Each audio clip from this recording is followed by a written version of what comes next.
Okay, here we go for women protesting. You can look at these pictures. Left is an unidentified black South African woman defiantly showing her passbook.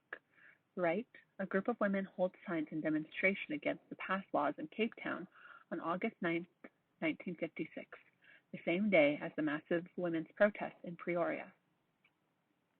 Since the early 20th century, African women actively opposed the laws restricting the movement of Africans. The women understood that these laws would tear African families apart, codifying where Africans could work and live and with whom. Even in the early 1900s, black women successfully prevented proposed legislation that would require them to carry passbooks. In 1953, however, their fear was close to becoming a reality, as the government announced that it would soon impose pass laws restricting the movement of black African women. In the 1950s, the African National Congress turned to grassroots organizing to work against increasing racial restrictions. Women played a key role encouraging the larger democratic movement to include women's issues and fostering the leadership of women. The newly formed Federation of South African Women began organizing women of all races to fight together for equality. The Federation started locally, but spread throughout the country, organizing from street to street within trade unions.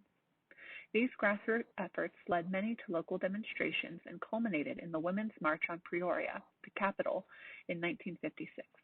Yet their work did not stop the government from extending the pass laws to African women.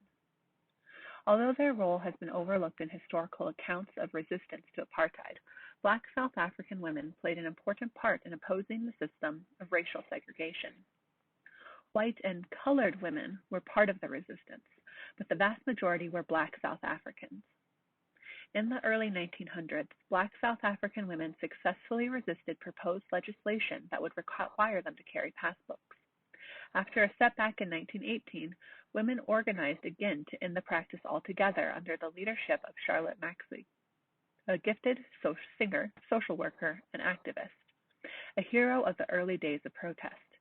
She was called the Mother of African Freedom in this country by A.B. Uma, who served as the president of the ANC in the 1940s. The Multiracial Federation of South African Women was formed in the 1950s, representing hundreds of thousands of women.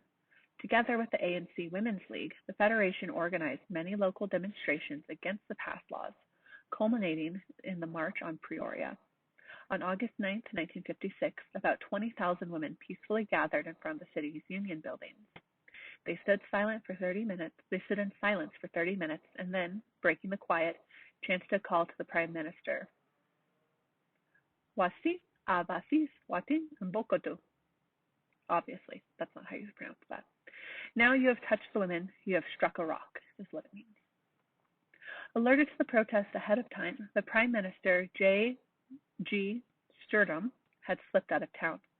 Before they concluded their protest, activists left on the Prime Minister's door a petition bearing the signature of 100,000 women. Their chant became the slogan for future women's protests.